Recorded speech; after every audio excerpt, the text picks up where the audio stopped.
was listening to Alex Hormozi, and I've heard him say this before, and he said when things get hard, he tells himself this is where most people quit. And I use that to a certain extent. I don't know if I've like deliberately, you know, put that as one of my tools, when I find myself struggling with things. Yeah, I mean, I don't know. I have a bunch of examples. I wrote a bunch of stuff out here of times when I think I had that mentality, but I didn't have like, I didn't say that to myself. But I've been trying to do that lately. In most areas in my life, I don't quit, but where I do struggle the most is with working out. Like I really hate working out, and so I'm gonna start using that when I'm, because a lot of times I'll work out at home and I'll get in, 15 minutes and I'll be like, that's good enough. But if that was in my head and I'm like, this is where most people quit, you should keep going. And I think if you have any sort of competitive nature in you at all, and I think most of us have like at least a little of it, whether we want to admit it or not, I think it could be very helpful. So if you're like, for myself personally, if I'm in the middle of a workout and there's nobody around and like I could just easily be like, fuck it, that's good enough. I could say to myself, this is where most people quit, and hopefully it'll get me to push through and work a little harder. And what's interesting, and I've always thought like I don't really need accountability. They talk about accountability partners and shit with stuff like with business, moving forward in business and stuff. There's a lot of challenges or things like fitness or following a diet and stuff. They talk about like accountability groups and how powerful they are. And I feel like I've always been like, man, I don't need that shit. But now that I'm really thinking about it, I was realizing that like Jesse and I go to a boxing and conditioning class every Monday morning. And I work so much harder in that class than I do when I'm at home. And I made a joke. There was one time where the coach had us do this like crazy, like intense warm up. And by the time we were done with the warm up, like I was really tired, and we were only like 15 minutes into like a 50-minute class. And I turned to Jesse and I was like, that's kind of like a full workout for me. But then we had a whole nother, however long, like 30 minutes more of like intense boxing training. So I guess I could benefit from some accountability when it comes to working out. And, I work much harder in the group setting, so I should probably do that more. But I want to go through some of these ideas, or I have some examples, and I don't know if some of them could apply to you, but there's some examples where I feel like most people would have quit, but I kept going, and I could see this kind of like mantra that you keep in your head being something that can help you push through the hard times. And so overall, before I get to the examples, when you look at kind of like the world in general, we're rewarded for instant gratification, and like having patience and outcomes is pretty difficult. And you see that in a lot of things, with like food, for example, if you eat healthy, you're going to have long-term benefits, but if you eat unhealthy, you're going to have short-term benefits. So, obviously like a bowl of ice cream, it'll satisfy you in the moment, but over the long term, doing that, nothing wrong with eating a little ice cream every now and then, but like, if every day you're eating a big ass bowl of ice cream, over time, that's going to chip away at your health. But if you were to eat healthy every day, over time, that's going to improve your health. So the instant gratification thing is pretty hard to get over. And sort of, with social media and the way that they engineer things with likes and kind of little dopamine hits, and they've studied all these things to, try to keep you on platform and try to reward you for these little actions that you do. So if you post something on Instagram, you're likely going to get some feedback right away and get that instant gratification. And the other thing I was thinking about, when I was younger, I grew up in the, 70s and 80s. And I remember we always had these like old school alarm clocks, like with the red digital letters and almost like I'm sure everybody's had this alarm clock that's my age, and it has like a plastic fake wood grain on it. But I had several of those over the years. And what's interesting is the biggest button on the top of that alarm clock is the snooze button. So you're like rewarded for not following or keeping a promise to yourself, because you set an alarm, say for 7 a.m, and then when you wake up and you don't want to get up, that snooze button is like the whole length of the whole fucking clock. So it's like they're rewarding you for not keeping your promise to yourself. Well, I don't know if it's rewarding, but almost like encouraging you to not keep your promise to yourself.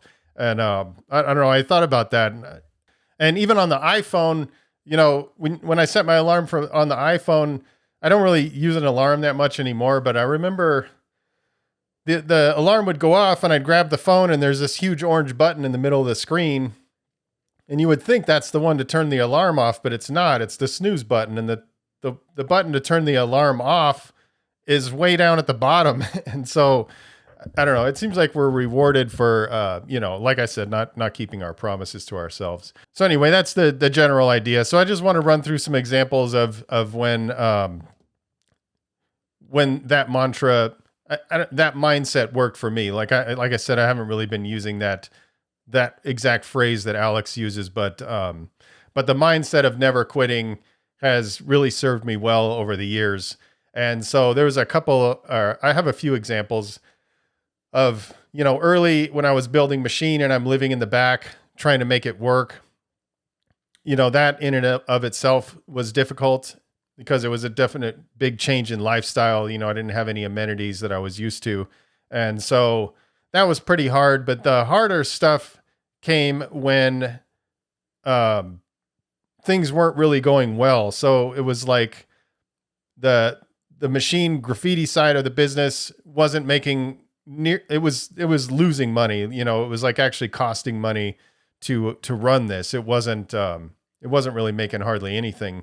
And then at the same time, the motion graphics industry, a lot of the companies that I worked for, they made shows for cable networks, and the cable networks have been suffering for quite a while. And it's mainly, I don't know, it's mainly due to the streaming stuff. So a lot of people are getting off of cable and going towards streaming. So all of my customers worked in the cable industry. So all of a sudden work just started drying out there. So now I'm like, my focus is split between these two businesses, which is already kind of, not the best way to do things. If you're trying to grow two businesses, it's a lot easier to grow one business because all your focus goes into that, obviously. And so as the motion graphics work started to kind of dry up, the machine was still costing money to run. And so I wasn't doing well financially at all. And there was a point where it was a good, I don't know, probably like a half a year where I was like on the verge of losing my house. I would always like get just enough money to pay the mortgage. And I was like, I don't remember exactly, but I remember like looking into it to figure out how late can you be on a mortgage before they start taking legal action. And I was like right on the cusp of that for a long time. And it was like super stressful. It was like, I probably lost some years of my life during that time because it was just constant stress. And they would call me every day and they'd be like, hey, you need to make a payment today. And I'm like, I can't pay you what I don't have. And, I'd get frustrated because I'm like, you calling me every day isn't going to put the money in the account. And like, this shit is really stressful. So like, you're the first person I'm going to pay as soon as I have the money. So it was really frustrating. And, so that was like one of the bigger struggles. And so even before that, the motion graphics industry, like I said, was starting to suffer more and more due to the streaming stuff. So, but that came right after the housing crisis, which kind of fucked up the whole economy. And in the beginning of that, I I thought that my business wasn't going to get affected because it was like the entertainment.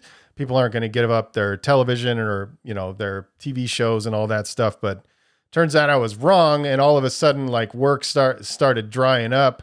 So even before I even started the machine stuff, like I think it was around 2012. And then I started machine a few years later, or 2 or 3 years later. And so I was kind of like, I'd get a big job and everything would be fine for a little while. And then I'd be out of work for a little while, but I had some money from that job. So I was able to kind of maintain, and it was just really sketchy.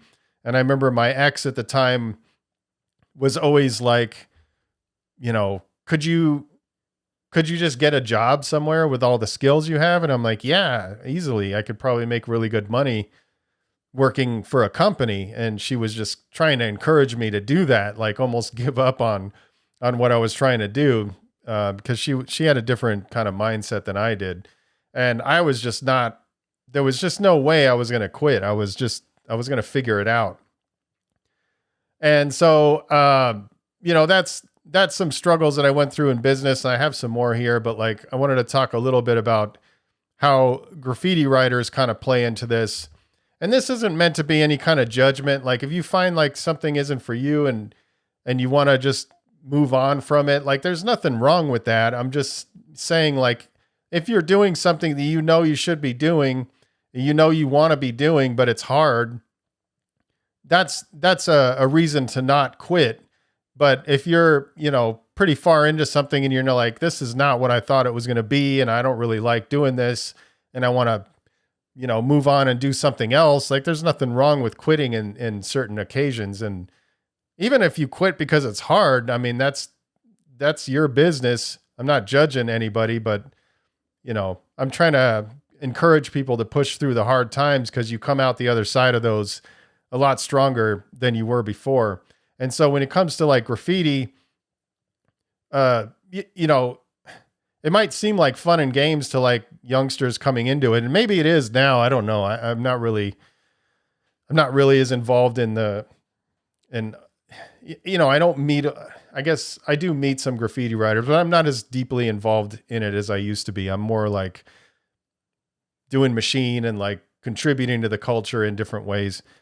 And I'm not like on the streets with writers as much as I used to be.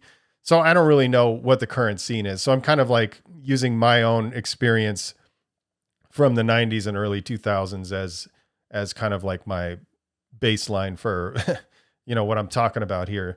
But, getting into graph, it's sort of like, yeah, it's cool. I'm going to write on things and do all these kind of things, and obviously there's risks in terms of getting arrested and stuff like that. And what a lot of people don't understand is like, there's a whole lot of other risks of, different beef and violence and issues with local gangs if you're writing in the wrong neighborhoods, and even being in the wrong neighborhoods. And there's all these kind of things. And so most of us don't get out of it without getting arrested. I've been arrested several times, but I never actually served like real time before. But, I've been jumped and beat up and all these kind of things and chased out of neighborhoods by gangs multiple times back in the 90s when the whole green light thing was happening. So it's like it's a challenging endeavor, to be a graffiti writer and be an active graffiti writer. And so you sort of see, if you spend any sort of time in the culture and kind of meeting writers, there's a couple, like, this is a broad generalization, but let's say there's two different kinds of writers. There's ones that are going to keep going no matter what. And like someone that comes to mind is GK. Like he's done a lot of stuff and he's gotten in a lot of trouble and gotten a lot of, he's gone through a lot, but like he never gave up. This is like what he wanted to do. So, but then I also saw a lot of writers that, they get caught once. And even if like nothing really happened, because most of the time, if you get caught the first time, unless you're like this crazy prolific writer that people are looking for, it's not really that bad. Like I said, I don't know what it's like now, but like back then, because I got caught a couple times and, it was not that big of a deal. But you see those riders that they got caught once, or even like when we're really young, like their parents catch them and then they just stop forever, or they get kicked out of the crew and they just disappear from the face of the earth, you know. Um, I'm not laughing at those people. I'm just saying it's a different type of mindset. You know, there's people that are truly in this to be in it. And, you know, whether they get jumped or they get caught or all these kind of things happen, they're going to keep riding anyway and kind of figure out a way to navigate that. And then there's the other riders that like, maybe they weren't quite as serious. Like at the time they're riding and everything seems all fine and good, but then they hit a roadblock and then you just don't hear from them again, you know? So, I think that could be applied, and I'm not trying to encourage people to go and get arrested and shit. I've kind of moved on from, I'm trying to encourage people to live better lives. So, you know, take that for what you will.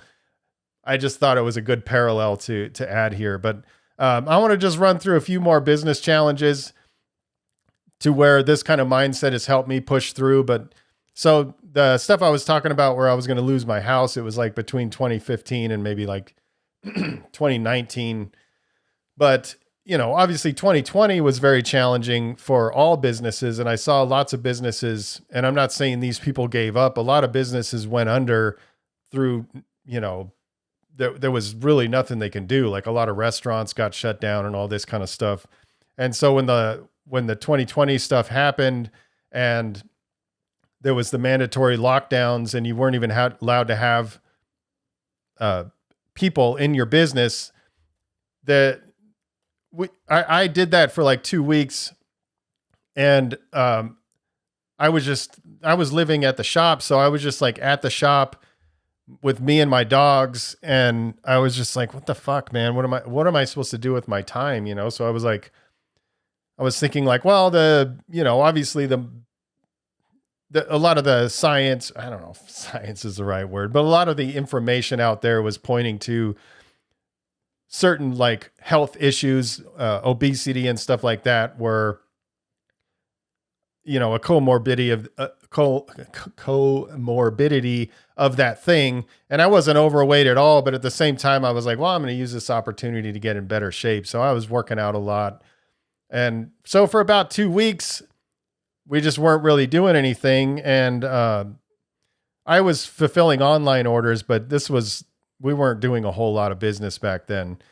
So I called Adrian and I was like, hey man, like I kind of want to work. Like if you're not comfortable with it, that's cool. But if you want to work, I'm down to work. And he was like, please, man, I want to work. I'm dying to work, you know? So he and I just decided that we were going to just push through this thing. And at the time Cub was working for us too. So, or I think Cub like started a little after, but it was during 2020 when he started working for us. And so, and I don't remember, I think Ricardo was there too. I don't remember. The timeline is a little bit iffy, but I know it was Adrian and I that decided to get back to work. And so we started doing pickup orders and, you know, so we sort of overcame that setback and kind of adjusted our business so that, you know, we could fulfill orders for customers because most of the graph shops were all shut down. And, you know, you see all these posts of people saying, you know, we're going to be safe. So we're not going to sell anything and we'll get back to you. And so I'm like, well, if they're doing that, that's cool. But, you know, we still want to provide for riders and do what we can. And I get people were nervous because it was pretty scary in the beginning, but I don't know. I don't want to get too far into that. But anyway, so we started doing that and it was interesting because like we would see new faces and I would be like, oh, where are you guys coming from? And people were coming from like 2.5 hours away to get supplies, you know, because their local graph shops weren't open anymore. And so what started out as a challenge and we decided, you know, like we're not gonna stay shut down. We're just gonna kind of do this pickup order thing, and actually turned into a good opportunity for us to reach a whole bunch of new customers. And so obviously there was a lot of financial instability during that time, but we started growing pretty fast. And so things started to kind of turn around for us. But then, you know, the lockdowns got lifted a little bit And then all the riots started happening, and those were like right nearby. And there was like little flyers popping up here and there where they were going to have some kind of event in San Pedro. And so we ended up like boarding up the whole business. So it kind of made the pickup stuff a little more challenging. We had to have customers come around the back and do all this kind of weird shit. And then there was this uncertainty because you're seeing on the news, like, I don't know, probably like a mile or two away, there's buildings getting burned down and fucking broken into. And we're like, fuck, man, I don't know what's going to happen here. And the whole front of our business was these huge windows. And I was just like, man, even if somebody broke like a couple of these windows, I can't afford to fix those. It was crazy. And so then after that, there was like massive supply chain issues. So we were having a hard time getting all the stuff that we needed to stay in business. And, we had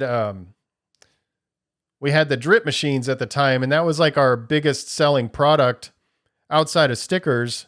And we could not get bottles from anywhere. Nobody had bottles because they were all getting sold for hand sanitizer. And so I think it was like almost 2 years where we just didn't have drip machines because we couldn't get the bottles. Like we had nibs, we had caps, we had paint, but the bottle part of it, we just couldn't get them. And so that was really challenging. And also with materials, like the cost of vinyl and ink and all these kind of things, and the cost of everything just started going up and becoming harder and harder to get. And so like, there was one time I needed a new cutter, and I think it took like 4 months to get it because there was that time when all of the boats were just stuck out there in the ocean. Like they couldn't come in because I don't know. I don't remember what it was. There was some kind of protests or something going on that the boats just couldn't come in. So we had like supplies that we needed, but they were just sitting on a boat in the ocean, and it was like it was really stressful. And now that I'm thinking back, like I kind of just go along with the punches, but like those were very, very stressful times. And then not too long ago, actually, we moved to another building in Vegas, and one day Armand called me and he was like, hey, the fire marshal's here and he's got questions, So I get on the phone with the guy and he's like, hey, your floor plan doesn't match what I have on record. So, you're technically not allowed to operate and you can't have a license to operate. And the reason that happened was because the guy that I rented the building from, they did a bunch of work. They said, hey, we could change this place around and stuff. They were supposed to submit the new plans to the city, but they didn't do that. And so they shut us down for I don't remember how long it was. I think it was like 2 months. And so I asked the guy, I'm like, well, so can I not do business at all? And he's like, well, I don't remember how he said it, but it was like kind of this little sly, like, you're not supposed to do business. So I would close up the gates and all this kind of thing. And, try not to have people visible in case somebody comes looking to see if we're actually operating. Cause we technically weren't supposed to operate. And it was like the daily stress just of that was so crazy because I was like, man, we have all these orders coming in, at any time somebody from the city could come and say, hey, you guys aren't even supposed to be operating, and actually shut us down to where we couldn't even print stickers or do anything. And if that happened, I honestly don't know what I would have done. Like I had I still do. I mean, we have a whole team of people that have jobs that rely on us doing business. And like, technically we weren't even supposed to be doing business. So, there's lots of other things like employee issues. I had a guy break into the shop and steal some shit because he showed up to work. It seemed like he was on drugs or something. I don't know. It was fucking crazy. I have surveillance footage of him during the day, and the dude was just like laying on the floor and fucking disappearing into the bathroom for like 30 minutes at a time. And then eventually, every time he came out of the bathroom, he seemed like to be in worse shape. So I'm like, I don't know what this dude is doing. And so I ended up telling him he had to leave. And then he came back and broke in the shop the next night. $1,500 window he broke. It was just fucking stupid, man. I don't know. So I don't know. It's challenging. Everything's challenging. Life is fucking challenging, you know? So, but you know, as it gets hard, I think this mantra, you know, this is where most people quit. And I don't know if I would have quit over a bunch of these. Well, I don't know. People probably would. That shit's fucking stressful, man. It's like, it's hard, you know? So as far as like the working out thing, I'm definitely going to keep that thing in top of mind. So I don't know. For you, what are the things that you need to be doing that, you know, you could use this? And if you're at all competitive, if you're like, I know I need to be doing this shit, but like, it's the last thing I want to do. This is where most people give up. Like, what is that thing for you? And another thing before I go, there's a book called The War of Art. It's a really good book. Not The Art of War. It's The War of Art by Stephen Pressfield. I recommend everybody reads that, especially creative people, because he talks about this force called resistance. That's what he calls it.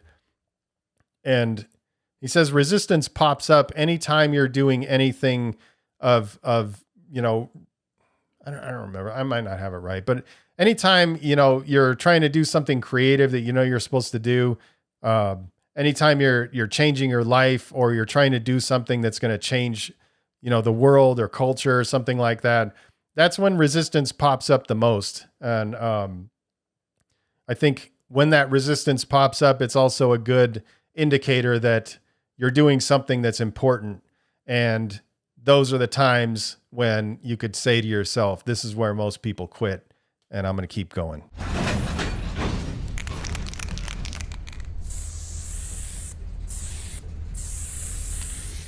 All right. Appreciate each and every one of you guys who are supporting the cause and continue to spread the love. And yeah, stay up.